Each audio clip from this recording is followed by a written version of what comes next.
Bonjour à tous, j'espère que vous allez bien.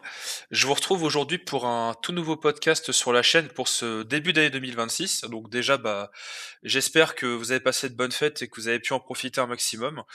Donc je commence cette année avec forcément un sujet pas des plus simples parce que je vais parler du fanatisme dans le lien des flammes jumelles parce que c'est un sujet qui me parlait beaucoup en ce moment, que je voulais aborder avec vous. C'est quelque chose qui m'a peut-être pas forcément parler tout de suite au premier coup d'œil, je dirais, mais qui en tout cas fait partie bel et bien de tout ça. Donc je vais essayer d'explorer, un petit peu ce sujet de sous tous les angles et pourquoi est-ce que je vous en parle aujourd'hui? Parce que forcément il y a une raison et bien sûr je vais faire comme d'habitude, je vais étayer mes propos pour, vous donner aussi pourquoi est-ce que je suis amené, à parler de ce sujet et les dangers aussi que ça peut représenter forcément.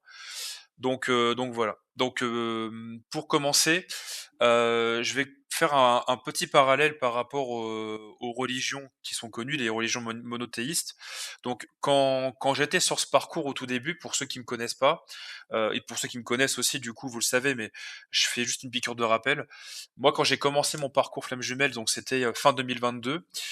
J'étais quelqu'un que je considérais je me suis toujours considéré pardon, comme quelqu'un de athée. Donc je ne croyais en strictement rien, même si je suis d'une nature baptisée et cetera. C'est pas pour autant que j'ai des croyances religieuses. C'est-à-dire que, dans les moments entre guillemets où j'avais des doutes et cetera, je me référais qu'à moi-même. J'allais pas forcément aller à l'église ou me référer à Dieu ou aux autres, entités qui existaient. C'est pas du tout le monde dans lequel j'ai grandi et c'est vrai que pour moi, ça a été, assez révélateur quand j'ai vécu ce parcours parce que, ça a été un énorme chamboulement pour moi. Je vous passe les détails parce que sinon ça risque d'être assez long, mais ça a été un très gros chamboulement, ce qui a fait que je suis passé de athée à ce que je considère comme étant spirituel et quand on devient spirituel, forcément, on se pose beaucoup de questions. On cherche à avoir des réponses aussi sur ce que l'on peut vivre et je sais qu'au tout début dans mon parcours, j'avais trouvé des réponses plus scientifiques qui correspondaient du coup à mes connaissances, enfin en tout cas à ce que je pouvais comprendre à l'époque. Donc c'était un peu dans mon langage interne, on va dire. Donc j'étais tombé sur les profils évitants, profils anxieux. J'en ai déjà parlé plusieurs fois, mais ce que je considère comme un profil anxieux, c'est un chaser, un profil évitant, un runner ou une runneuse, hein, peu importe. Mais tout ça pour dire que c'est des réponses que j'ai trouvées à l'époque. Après est venue la spiritualité, où j'ai trouvé des réponses, beaucoup de réponses dans la spiritualité, du coup, y compris les flammes jumelles. Et il est vrai que quand on commence à se renseigner sur ce que l'on vit et que l'on tombe, du coup, sur les différents sujets des flammes jumelles, moi, je sais qu'au début, ça a été quelque chose auquel je ne croyais pas du tout, pour les raisons que vous connaissez déjà, du coup. Mais je dirais que ça a été un sujet que j'ai vraiment mis de côté pendant quelques mois, jusqu'au moment où, ça me venait tellement sous les yeux que j'ai fini par accepter, en tout cas, y prêter attention. Et de là, donc du coup, je suis tombé sur une multitude de vidéos, qui ont été source d'apprentissage. Certaines ont été plus compliquées à comprendre parce qu'il y a beaucoup de termes compliqués quand on commence à rentrer dans le parcours et il y a beaucoup de choses qui se disent.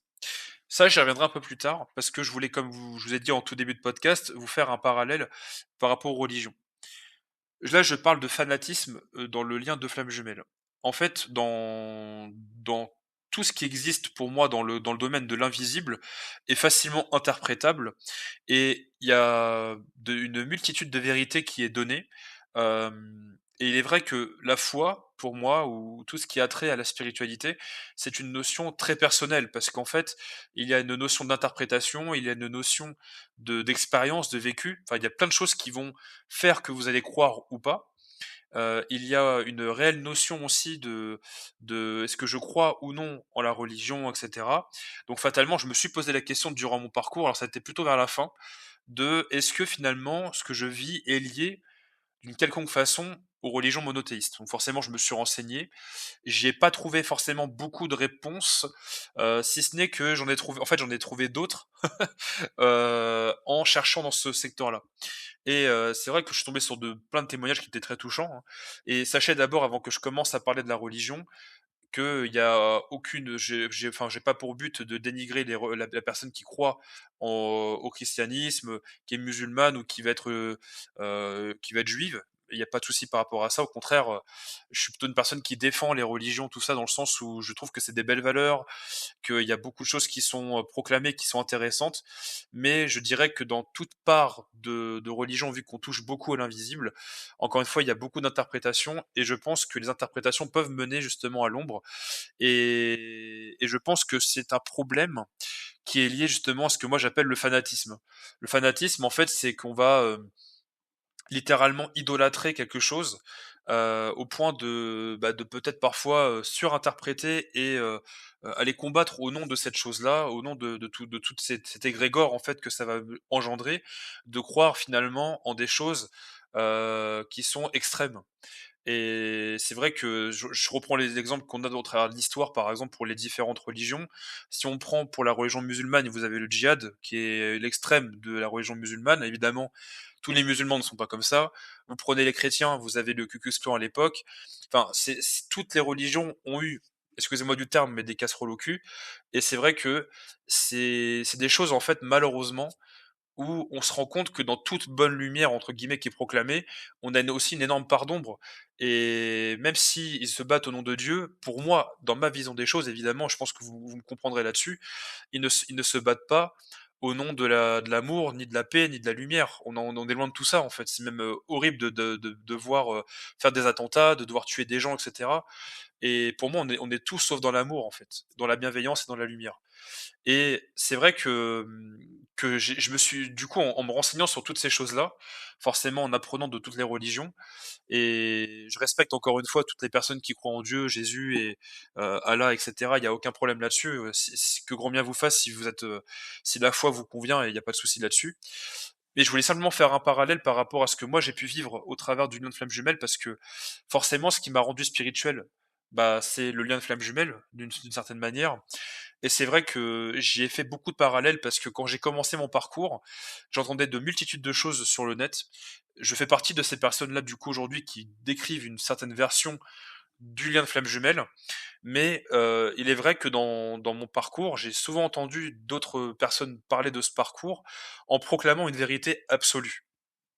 En décrivant des étapes, en décrivant, qu'il y a forcément une réunion à la fin, en décrivant tout un tas de choses finalement qui ne sont pas vérifiables ni quantifiables. Et c'est vrai que, j'ai une approche qui peut être très terre à terre et peut-être trop authentique, mais je préfère de très loin ne pas être quelqu'un qui va vous dire des choses qui sont, hem, qui va plaire à tout le monde et qui peuvent vous induire éventuellement en erreur.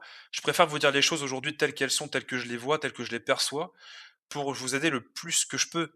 Et c'est vrai qu'aujourd'hui, je vais vous dire des choses forcément que suivant on est dans le parcours, on peut ou ne pas l'entendre, il y a pas de souci et croyez-moi que je suis le 1er de passer par là, c'est pour ça que je vous le dis d'avance. C'est que, heu, pour toutes ces aspects de réunion, de toutes ces choses-là finalement que on attend au travers de ce lien, pour moi, ça fait partie justement du fanatisme et du dogme, parce que le dogme fait partie de tout ça aussi. Il y a un dogme qui s'est créé autour des flammes jumelles, où vous avez les étapes, puis la réunion et cetera et je pense que c'est dangereux pour plusieurs raisons. La première, c'est que déjà, rien ne vous assure que même si la personne revient vers vous, que ça peut marcher. Imaginez, dans un monde idéal où effectivement vous avez travaillé sur vous, vous avez, fait tout ce qu'il y avait à faire dans le parcours, pour être bien, mais l'autre personne quand elle revient, finalement elle est toujours dans une dynamique de fuite. Évidemment, ça ne peut pas marcher parce que vous allez être ou alors sauf si vous rentrez dans le sacrifice, mais dans ce cas-là, on n'est pas dans quelque chose d'équilibré. Et ce que j'essaie de vous faire comprendre, c'est que je pense que la réunion est faisable, à condition effectivement que les 2 êtres aient pris conscience de tout ça, aient travaillé sur eux et décident d'avancer en conscience sur la même longueur d'onde et sur le même chemin. Si ça, c'est pas fait, c'est pas possible. Et c'est vrai que ça reste ma vision des choses. On l'entend pas, il y a pas de souci. Mais à l'heure actuelle, en tout cas, c'est ma vision des choses. Je suis pas en train de dire que la réunion n'est pas possible, mais je pense que ce n'est pas systématique. Je pense que ce parcours, de toute manière, c'est reste encore une fois ma vision des choses et ma vérité. C'est pas, quelque chose que je cherche sur lequel je cherche à vous convaincre. C'est juste que je vous mets en garde sur plein de choses parce que, si vous voulez, j'ai pas envie que vous soyez dans une position d'attente parce que pour moi l'attente, dans ce parcours, c'est ce qu'il y a de plus dangereux. Et c'est vrai que ça, je pourrais aussi vous le témoigner d'ailleurs après, mais je vais faire chaque chose en son temps. Il est vrai que dans la partie on va dire, flammes jumelles, on a, cette, malheureusement ou heureusement, je sais pas, mais on a cette faculté d'aller chercher, comment dirais-je? Une certaine forme d'attente par rapport à son autre et ça nous bloque vraiment sur beaucoup de choses. On se rend pas compte à quel point, en tout cas, je parle là en tant que chaser, on nous demande vraiment d'aller chercher des réponses en nous, d'aller trouver notre autonomie affective, d'aller trouver notre bonheur en nous-mêmes et c'est en ça, pour moi, que réside vraiment le parcours. Et pareil, pour moi, c'est ce qui rejoint un petit peu le fanatisme flamme jumelle parce que c'est aussi le sujet bah, du coup, du podcast. C'est qu'il y a une véritable, hem, comment je pourrais vous dire ça? Il y a un véritable égrégore qui se forme aussi sur les flammes jumelles, c'est le saint graal.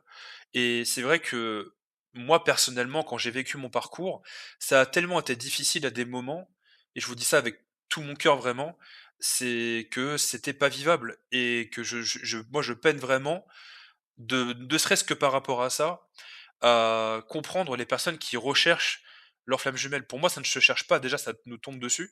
Moi, personnellement, ça m'est tombé dessus et j'ai eu de nombreux témoignages, de personnes sur qui ça leur est tombé dessus aussi. Et il y a même des personnes, des fois, qui ne savent même pas que c'est leur flamme jumelle et pour autant, voilà, ils l'apprennent plus tard parce qu'ils se sont rendus compte qu'il y avait une dynamique, qu'il y a eu des choses qui se sont passées, qu'ils ont évolué et de là, après, il s'est passé quelque chose et de là, ils ont compris qu'ils étaient flammes jumelles.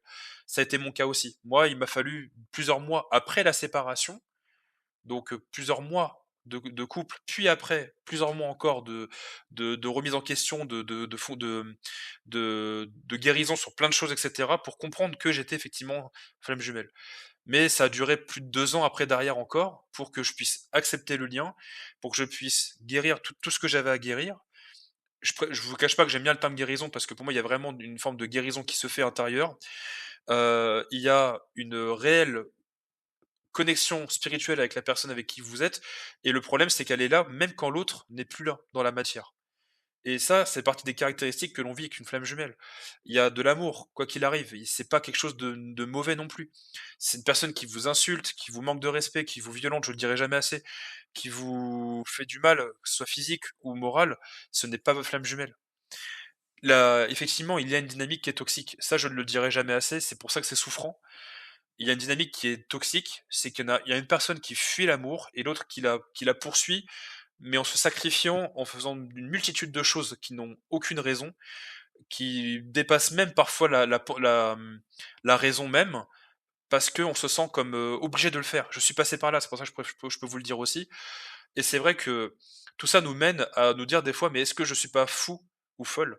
Je comprends que ça soit, quelque chose de beau de se dire qu'il y a un être sur terre qui nous complète parfaitement, qui est ni plus ni moins, une personne qui nous a vraiment poussé à être le meilleur de nous-mêmes et effectivement qu'on aime parce que moi c'est encore le cas aujourd'hui effectivement plus de 3 ans après enfin, pardon plus de 2 ans et demi, de séparation, il y a toujours de l'amour qui est même peut-être même plus fort encore qu'à l'époque, parce que c'est encore un amour qui est différent. C'est un amour qui est, je sais pas si on pourrait le qualifier d'inconditionnel, mais c'est un amour en tout cas qui est très fort et qui dépasse en fait le simple amour classique en fait. Comment je pourrais vous expliquer ça? C'est pas un coup de foudre quoi, c'est un amour où je sais que par rapport à tout ce qu'elle représente pour moi, c'est ça l'amour que je ressens pour elle et c'est pas quelque chose où j'ai nécessairement besoin, aujourd'hui en tout cas, d'être en couple avec cette personne dans la matière parce que, en tout cas, pas tel que c'était avant quoi. Ça c'est sûr. Mais je ne ferme pas la porte évidemment, mais je me dis juste que si c'est pour refaire la même chose qu'avant, aujourd'hui en tout cas, j'ai suffisamment de force en moi pour ne plus refaire cette même erreur et c'est vrai que c'est des choses que, bah, on apprend durant son parcours. Et il est vrai que ça rejoint toujours le sujet du podcast, mais le problème de ce fanatisme qu'on crée autour bah, du coup, des flammes jumelles, c'est que ça nous met forcément dans une position d'attente. Et j'ai presque envie de dire aussi que le danger aussi réel qu'il y a, c'est qu'il y a tellement de mauvaises informations qui circulent sur le sujet que on peut aussi pousser des gens qui sont avec des pervers narcissiques ou des gens qui sont manipulateurs, qui sont mauvais, qui vont vraiment faire du mal aux gens, qui sont des vampires énergétiques, qui vont faire du mal à des gens et on va dire que ce sont des flammes jumelles parce que c'est normal que la relation soit toxique. Mais dites-vous que dans mon parcours, même si ça a été souffrant, même si j'ai galéré, qu'il m'a fallu beaucoup de temps pour m'en remettre et cetera, il y a jamais eu, au grand jamais, de manque de respect, d'un côté comme de l'autre. Il y a toujours eu de l'amour, il y a toujours eu des moments effectivement compliqués, de fuite, de revient, d'aller-retour, comme on dit souvent dans le parcours, et cetera. Mais il y a jamais eu de manque de respect. Et en fait, c'est vrai que on se rend compte des années après, plus tard, que presque qu'on comprend notre runner parce qu'on sait que la relation telle qu'elle était, en tout cas à ce moment-là, bah, elle était pas bonne et que lui, il avait raison de partir. Même si au début on l'accepte pas, mais en réalité, c'était le choix le plus intelligent à faire. Et ça, je tiens vraiment à le préciser. Donc je le répéterai jamais assez, mais vraiment pour moi, et c'est le principe même du parcours, c'est qu'on trouve en nous, bah, notre propre voix. Je parle encore une fois en tant que chaser, parce que runner, je c'est pas que je connais pas, mais je ne sais pas encore vraiment, comment on vit les choses encore de l'autre côté du miroir. Mais pour l'instant, de mon point de vue de chaser et tout ce que j'ai pu travailler ces 3 dernières années, c'est on nous pousse à être nous-mêmes, on nous pousse à être heureux avec nous-mêmes, à travailler sur le plan familial, amical, travail, sentimental. On travaille tout, absolument tout. Et c'est pour moi, en tout cas, j'ai même pas vu passer le travail parce que ça s'est tellement fait de manière hyper précise. Alors au début, évidemment, je cherchais à travailler pour justement retrouver l'autre parce que j'étais dans l'attente de tout ça, enfin, l'attente d'une réunion. Je suis passé par là moi-même et c'est vrai qu'en fait, ça m'a plus enfermé qu'autre chose et quand j'ai vraiment lâché prise, c'est dur, hein, encore une fois, mais quand j'ai lâché prise sur tout ça, c'est là où j'ai le plus avancé, en tout cas là où je me suis senti le mieux. Alors ça veut pas dire que le lien n'existe plus, parce que je peux vous dire qu'il revient, très fort avec des synchronicités, mais on va dire que ce sont des choses qu'aujourd'hui ça ne me fait plus souffrir, plus du tout. Le lien est là, je vis ma vie, mais je ne suis plus dépendant du lien et ça, c'est vraiment important que je vous le redise et le répète, voilà. Et je sais très bien qu'il y a des personnes qui vont m'écouter et qui seront peut-être pas d'accord avec ce que je peux transmettre. J'ai aucun problème avec ça. Encore une fois, chacun est libre d'avoir son point de vue et vraiment garder justement, je suis le premier à vous le dire, mais gardez votre discernement s'il y a des choses qui ne résonnent pas avec ce que je peux vous dire. Pas de problème, je vous en veux pas, je suis même ouvert, dans l'espace commentaire pour qu'on puisse en discuter. Mais pour moi, la réunion, en tout cas, c'est pas le but, mais une conséquence, si jamais ça doit être le cas.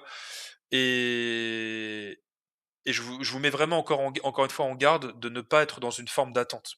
Si la personne doit revenir, tant mieux, ça se fera dans les meilleures conditions possibles. En tout cas, je vous le souhaite, mais ne restez pas au chevet à attendre en permanence que l'autre revienne. C'est pas du tout la bonne, pour moi, la bonne dynamique. Je l'ai fait pendant plus de 2 ans et même si j'ai avancé sur beaucoup d'autres domaines, je m'aperçois en tout cas aujourd'hui que vraiment c'est pas le but du tout d'être dans cette attente d'une éventuelle réunion. Et j'ai presque envie de vous dire, imaginez si ça met 20 ans à arriver, vous avez presque, j'ai pas envie de dire loupé 20 ans de votre vie, mais il y a 20 ans de votre vie que vous avez pas pleinement vécu et c'est dommage. Chaque, chose est importante et tout est bon pour l'expérience.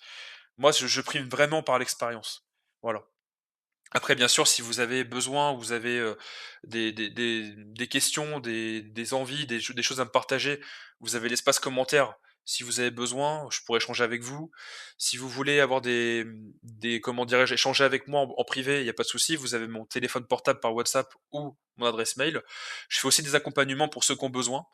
Pour l'instant, je serai disponible parce que justement je fais en sorte en tout cas d'être libre maintenant pour aider un plus grand nombre de personnes.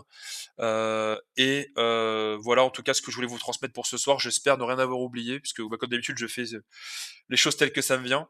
En tout cas, ouais, tout ça pour redire, en tout cas pour un mot final, je dirais que n'oubliez pas que chaque parcours est différent, que chaque chose ne peut ne pas être similaire. Moi, par exemple, j'ai vécu mes phases d'aller-retour pendant la 1re relation. Ça s'est pas vécu durant la séparation. Au contraire, moi, je suis dans un silence total. Et ne vous fiez pas à cet égrégore flamme jumelle où il y a finalement un dogme, où il y a forcément des étapes qui sont respectées, forcément un truc à faire. Il y a, si vous voulez, il y a pas de règles dans tout ça. C'est votre parcours, c'est votre expérience, c'est votre vie. C'est vous qui avancez à votre rythme surtout. Le détachement, le lâcher prise, il prend du temps, vraiment, suivant la personne. Moi, il m'a fallu du temps. Moi, j'estime en tout cas que c'était très long pour moi, presque 3 ans pour le comprendre, de lâcher prise sur tout ça. C'est pas facile parce qu'on demande enfin, comme j'aime souvent l'imager, on nous demande de regarder à gauche et à droite en même temps. Mais je vous assure que quand vous apprenez à garder cette ligne directrice de prendre soin de vous, en fait, tout simplement, et de vivre votre vie telle qu'elle doit être vécue, en ayant vos amis, votre famille, les et en général, en plus, vous triez, enfin, votre parcours va vous aider à trier les mauvaises relations, hem, vous verrez que la vie n'en sera que plus simple et je vous assure que je suis le premier encore une fois à le dire, mais je vis tout ça, tout ce que je vous dis, je le vis dans une réalité que je vis actuellement, avec beaucoup d'amour encore une fois, mais pour autant le lien et c'est pour ça que je vous le reprécise, le lien, il vit toujours en moi à l'heure actuelle. Il y a pas plus tard qu'il y a 3-4 jours en arrière, je sais plus c'est exactement 3 ou 4 jours, mais peu importe. J'ai encore eu 3 synchronicités, coup sur coup, alors que je n'y pensais plus du tout. J'étais vraiment sur mon focus sur mon projet professionnel et j'étais complètement sur autre chose. Donc c'est pour vous dire à quel point, le lien ne vous quitte pas quoi qu'il arrive. Donc maintenant, à mon niveau, à quoi ça sert? Je ne sais pas, j'ai pas la réponse. Peut-être qu'un jour je l'aurai, mais voilà. En tout cas, si ce podcast vous a plu, merci en tout cas d'avoir écouté jusqu'au bout. N'hésitez pas à vous abonner, à liker, c'est important pour le référencement et pour la chaîne. Je vous remercie d'avoir écouté le podcast. Je vous dis à très bientôt et n'oubliez pas l'espace commentaire sur lequel on pourrait échanger ensemble. Merci à vous et je vous dis à très vite.